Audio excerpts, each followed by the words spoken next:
Welcome to icon politics. నేను హరిత. Telugu Desam party ఎప్పుడు కూడా దళితులకు పెద్దపీట వేస్తుంది. మేము బీసీలతో ఎస్సీలతో కలిసి నడుస్తాం అని చెప్పి పదే పదే ప్రకటించినప్పటికీ కూడా కొన్ని సార్లు మాత్రం అది కాదేమో అనిపిస్తూ ఉంటుంది.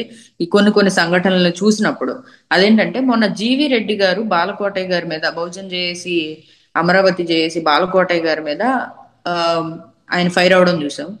నిన్నటికి నిన్న పిల్లి మాణిక్యాలరావు గారు మన జడ్జి గారు రామకృష్ణ గారి మీద నోరెత్తడం చూసాం. సో మరి ఇవన్నీ గమనిస్తే అసలు ఆ, ఒక పక్క టీడీపీ పార్టీ వైపు నుంచి పోరాటం చేస్తున్న ఈ వీళ్ళు ఎలా ఫీల్ అవుతారు అన్న అంశాన్ని మనం జడ్జి గారిని అడిగి తెలుసుకునే ప్రయత్నం చేద్దాం. నమస్తే సార్. నమస్కారం భర్త గారు, నమస్కారం. సార్, మీరు అనేక అంశాల్లో టీడీపీ తరపున కూడా ప్రజల తరపు నుంచి మాట్లాడుతున్నారు. అలాగే సమయం వచ్చినప్పుడల్లా టీడీపీ సైడ్ నుంచి కూడా వాళ్ళని సపోర్ట్ చేస్తూ మాట్లాడుతున్నారు. మరి టీడీపీ నాయకులే మీ మీద ఇలా నోరు బారేసుకుంటున్నప్పుడు అసలు ఇదంతా చేయడం ఎందుకు అనే ఒక ఒక రకమైన ఫీలింగ్ ఏమన్నా వస్తుందా మీకు? అసలు వాళ్ళ మీద మీ మీ భావన ఎలా ఉంది ఇప్పుడు? హరిత గారు, వాస్తవానికి నిన్న ఒక ఏబిఎన్ డిబేట్ లో జరిగిన సంఘటన కొంచెం నాకు బాధ కలిగించింది, కానీ నేను అది ఎక్స్పెక్ట్ చేశానండి. ఎందుకంటే ఇది ఈరోజు ఒక సడన్ గా జరిగినటువంటి అంశం కాదు. అది ప్రేక్షకులకు వీళ్ళిద్దరి మధ్య ఎందుకు ఇంత యుద్ధం జరిగింది అనే ఒక కన్ఫ్యూజన్ అయితే ఉంది. చాలా మంది అడుగుతున్నాను. హ్మ్. అది ఆన్సర్ చేయడానికి నాకు కొంచెం చాలా సున్నితమైనటువంటి ఒక ఆ, ప్రక్రియ, చాలా సున్నితమైన సమస్య ఇది. ఎందుకు ఈ మాట హ్మ్. అంటున్నానంటే, గత 3 నెలల నుంచి తెలుగుదేశం పార్టీలో ఉన్నటువంటి ఒక వర్గం, తెలుగుదేశం పార్టీలో ఉన్నటువంటి ఒక వర్గం, ఆ వర్గంలో ప్రధానమైనటువంటి దళిత క్రిస్టియన్ వర్గం. హ్మ్. ఇక్కడ ఏం జరిగిందంటే, దళితులు సంబంధించి సుప్రీంకోర్టు ఇటీవల 2 కీలకమైనటువంటి తీర్పులు ఇచ్చింది. ఒక తీర్పులో ఏమో ఎస్సీలను ఏబిసిడీలుగా కేటగిరీ చేయడం రాష్ట్రాలకు హక్కు ఉంటుంది అని ఒక తీర్పు ఇవ్వడం. రెండో తీర్పు, ఎవరైతే మత మార్పిడి చేసుకొని క్రిస్టియన్లుగా ఉంటున్నారో, క్రిస్టియన్ మతాన్ని ఆచరిస్తున్నారో వాళ్ళు ఎస్సీ సర్టిఫికెట్ పొందడం అన్నది అది నేరమవుతుందని మరొక తీర్పు. ఈ 2 తీర్పుల్ని నేను క్షుణ్ణంగా పరిశీలించిన తర్వాత ఆ, నేను వాస్తవానికి నేను హిందూ హ్మ్. నేను హిందూ దళిత్. మాకు హిందూ దళితులకు రాజ్యాంగ పరంగా దక్కవలసినటువంటి అన్ని హక్కులను క్రిస్టియన్ దళితులు తన్నుకుపోతున్నారు, మాకు ద్రోహం చేస్తున్నారు, మాకు అన్యాయం చేస్తున్నారు క్రిస్టియన్ దళితులు. ఆ విషయమే నేను ఒక రిప్రజెంటేషన్ కూడా తెలుగుదేశం పార్టీలో ఇవ్వడం జరిగింది, పార్టీ ఆఫీసులో ఇవ్వడం. నేను ఏమన్నానంటే, సుప్రీంకోర్టు తీర్పు ప్రకారం తెలుగుదేశం పార్టీలో కానీ ప్రభుత్వంలో కానీ ఎస్సీ కేటగిరైజేషన్ కింద దక్కవలసిన పదవులు ఏవి కూడా క్రిస్టియన్లకు ఇవ్వడానికి లేదు. కేవలం అది హిందూ దళితులకు మాత్రం వచ్చేటట్లుగా మీరు చూడండి. అదేవిధంగా ఎమ్మెల్యేలుగా ఎంపీలుగా గెలిచినటువంటి క్రిస్టియన్లు ఎస్సీ సర్టిఫికేట్లను రద్దు చేయండి అంటూ ఒక పెద్ద అప్లికేషన్ ఇవ్వడం జరిగిందండి. ఇది చాలా దుమారం లేపింది. ఇది అంతర్గతంగా గత 3 నెలల నుంచి పెద్ద యుద్ధం జరుగుతుంది మా మధ్య. అంటే ఈ జట్టి రామకృష్ణకు ఒక హిందువుగా ఎలా ప్రొజెక్ట్ అవుతాడు? మేమంతా క్రిస్టియన్లుగా ఉంటూ ఎస్సీ సర్టిఫికెట్ మీద మేము బతుకుతున్నాము. ఇప్పుడు ఆ ఎస్సీ సర్టిఫికెట్లు క్యాన్సిల్ చేయమని జట్టి రామకృష్ణ అడగడము వీళ్ళకి ఎవరికి జీర్ణించుకోలేదు. ఇందులో భాగంగా తెలుగుదేశం పార్టీలో పోలిట్ బ్యూరోలో ఉన్నటువంటి కొంతమంది పెద్దలు నిన్న నా పైన గొడవకు వచ్చినటువంటి పిల్లి మాణిక్యరావు లాంటి కొంతమంది, వీళ్ళంతా క్రిస్టియన్, కానీ వాళ్ళు ఎస్సీలమని చెప్పుకొని ఎస్సీ కోటాలో అన్ని అనుభవిస్తున్నారు. ఇప్పుడు ఆ కోటాకు గండి పడింది, వాళ్ళ గండి పడింది. ఇప్పుడు వాళ్ళు ఎమ్మెల్యేలుగా గెలవలేరు. ఇంకా కనీసం రాబోయే గ్రామ పంచాయతీ ఎలక్షన్స్ లో కానీ, జెడ్పీటీసీ ఎలక్షన్స్ లో కానీ, మున్సిపాలిటీ ఎలక్షన్స్ లో కానీ ఈ క్రిస్టియన్లు ఎవరిని కూడా ఎస్సీ సర్టిఫికెట్ మీద మేము పోటీ చేయనివ్వం. పోటీ చేస్తే దాన్ని ఛాలెంజ్ చేస్తాం. కాబట్టి 80% ఉన్న క్రిస్టియన్స్ 20% ఉన్న నాలాంటి దళిత హిందువుల పైన దాడి చేస్తున్నారు ఇప్పుడు.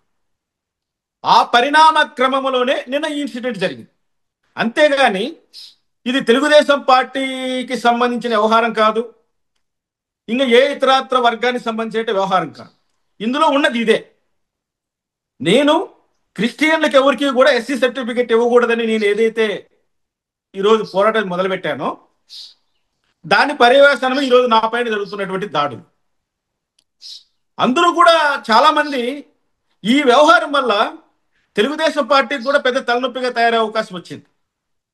ఎందుకంటే ఇక్కడ తెలుగుదేశం పార్టీ తరఫున గెలిచినటువంటి వంగల్పూడి అనిత గారు, హోమ్ మినిస్టర్ గారు, ఆమె క్రిస్టియన్.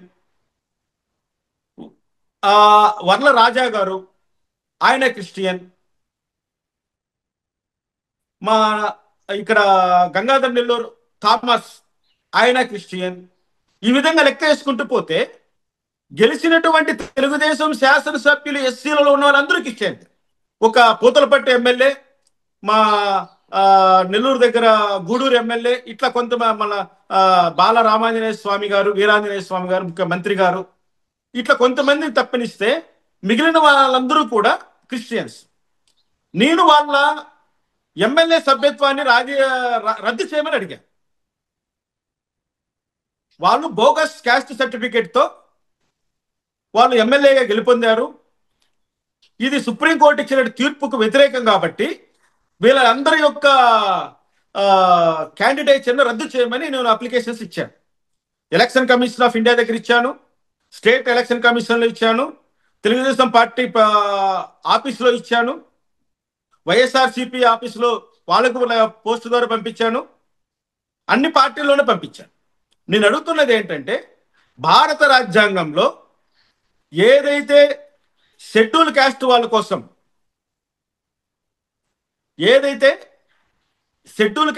కోసం, కేటాయించబడ్డటువంటి రిజర్వేషన్స్ని షెడ్యూల్ క్యాస్ట్లో ఉన్నటువంటి హిందూ, బౌద్ధ, జైన, సిక్ ఏవైతే ఉన్నాయో వాళ్ళకు మాత్రమే చెందాలి. మతము మార్చుకున్న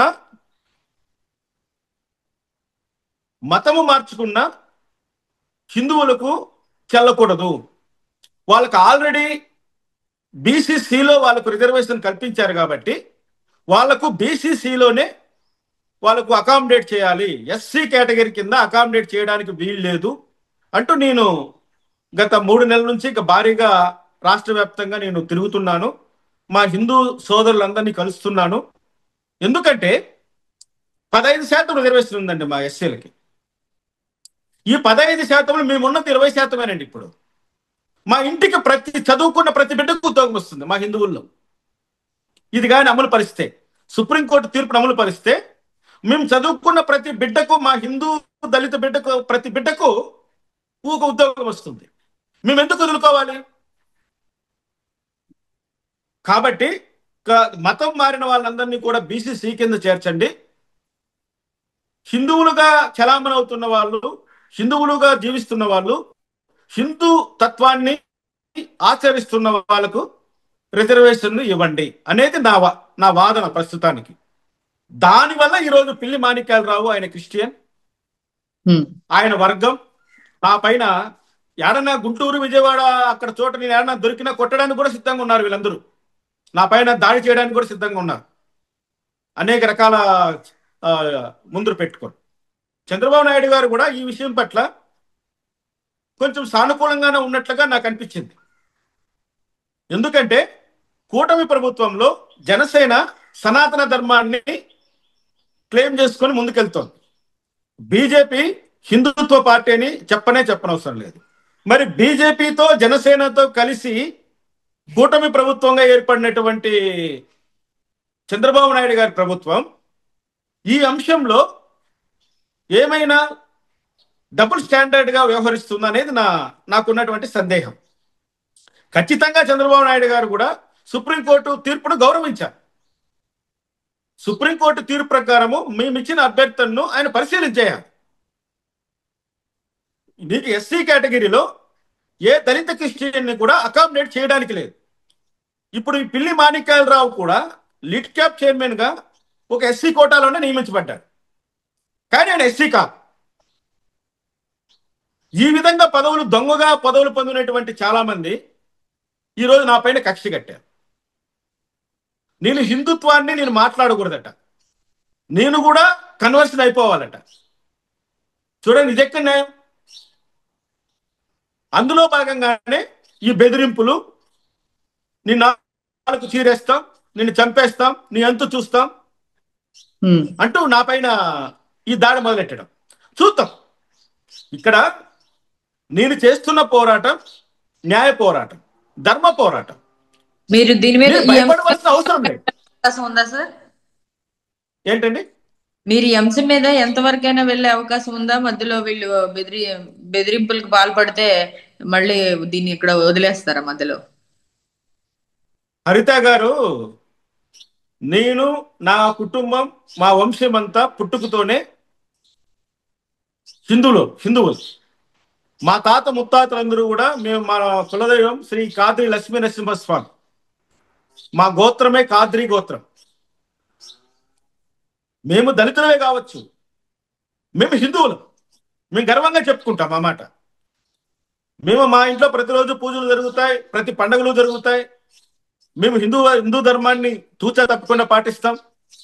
నేను ఏ రోజు కూడా ఏ చర్చికి వెళ్ళను, ఏ మసీదుకి వెళ్ళను. వాళ్ళ ప్రాక్టీసెస్ వాళ్ళకు ఉంటాయి. ఇన్ని రోజులు నాతో పాటు చాలా మంది దళితులు కలిశారు, వెళ్ళిపోయారు. కారణం ఏంటంటే నేను హిందువు కాబట్టి. అయినా నేను నా ప్రయాణాన్ని కొనసాగిస్తూనే ఉన్నాను కదా.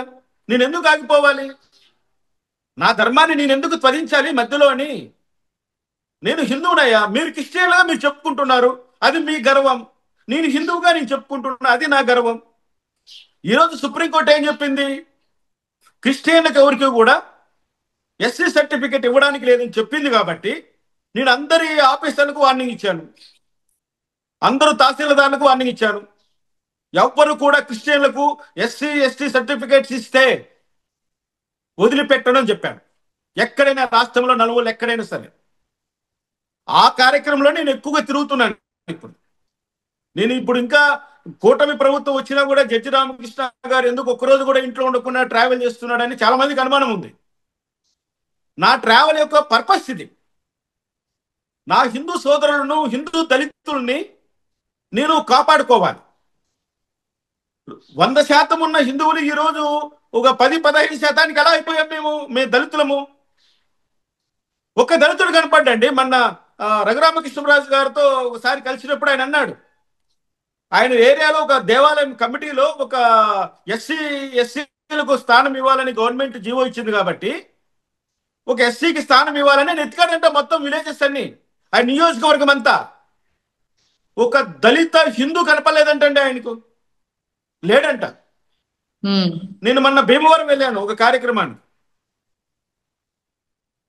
ఎతికితే భూతమే కనపడట్లేదు హిందూ దళితులు. అంటే అది నా బాధ. నేనేమంటున్నా, రాజ్యాంగం కల్పించిన ఈ రిజర్వేషన్స్ ద్వారా అయినా సరే మళ్ళీ వాపస్సి, మళ్ళీ వాళ్ళు ఏమన్నా మళ్ళీ హిందూ మతంలోకి వస్తే మా దళిత జాతి మరింత వృద్ధి చెందుతుంది, మాకు ఒక ప్రొటెక్షన్ ఉంటుంది, మాకు ఒక రక్షణ ఉంటుందని నేను భావిస్తున్నా. అందుకోసమే నేను హిందూ దళిత పరిషత్ ఏర్పాటు చేశాను. మేము అందులో 1200 మందికి పైన మాకు మెంబర్స్ ఉన్నారు ఇప్పటికే. దాన్ని కొన్ని లక్షలకు తీసుకెళ్లాలనేది నా కోరిక. మేము హిందువులం, మాకు ఒకరికెవరైనా నష్టం జరిగితే ఒకరికొకరు అండదండలుగా ఉంటాం. మమ్మల్ని కొంతమంది క్రిస్టియన్లు అంటరాని వాళ్ళగా చూస్తున్నారు. ఇప్పుడు అక్కడ చూపిస్తున్నారు.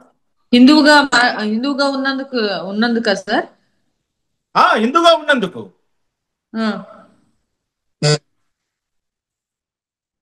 అది చాలా ఇబ్బందులు ఉన్నాయి మాకు, మీకు తెలియదు.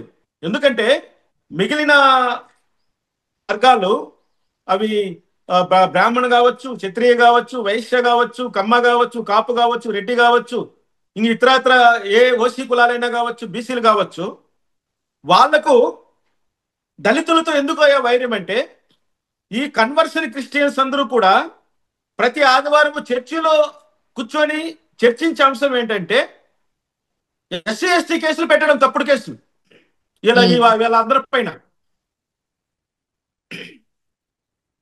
నేను దాని మీదనే గత 4 సంవత్సరాల నుంచి పోరాటం చేస్తున్నా. ఎస్సీ ఎస్టీ అట్రాసిటీస్ యాక్ట్ ను నీరు గార్చొద్దు అంటూ టైటిల్ పెట్టి చాలా మీటింగ్లు పెట్టాను. అంటే తప్పుడు ఎస్సీ ఎస్టీ కేసులు పెట్టడం,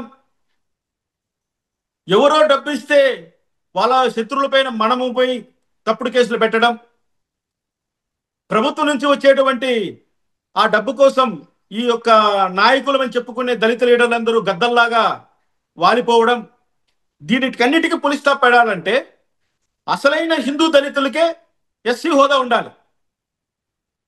అసలైన హిందూ దళితులు ఎవరు కూడా ఈ పాప పనులకు, ఈ పాపిష్టి డబ్బుకు ఆశపడు. ఇది చాలా ఇంపార్టెంట్. ఈ వీడియో చూసిన చాలా మంది నా పైన ఫైర్ అవుతారని తెలిసి కూడా నేను ఈ మాటలు మాట్లాడతా అంటే ఎందుకంటే అసలు వాస్తవము సమాజానికి తెలియాలి.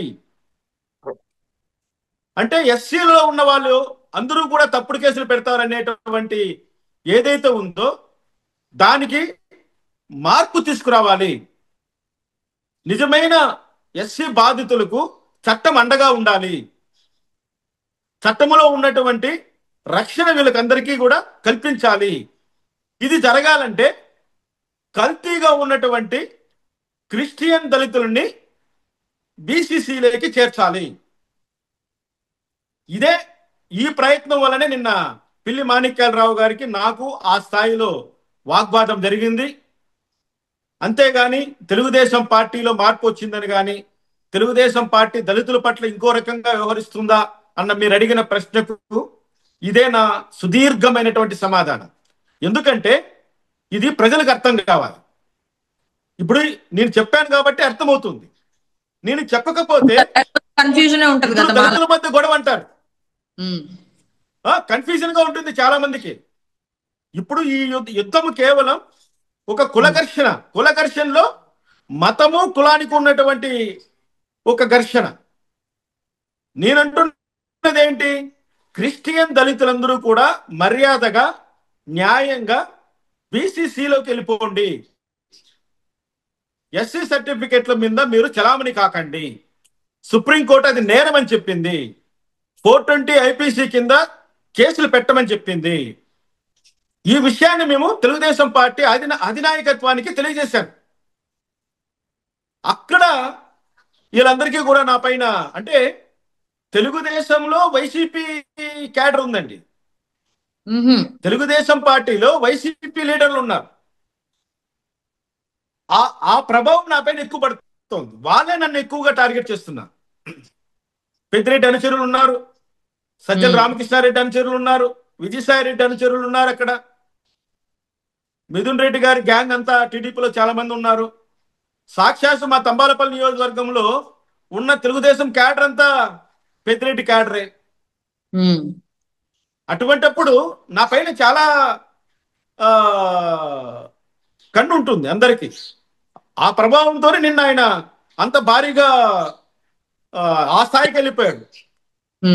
ఒక ప్రభుత్వంలో పనిచేస్తున్న వ్యక్తిగా ఉంటూ ఈజ్ ఎ లిట్ క్యాప్ చైర్మన్, ప్రభుత్వం జీతం తీసుకుంటున్నాడు.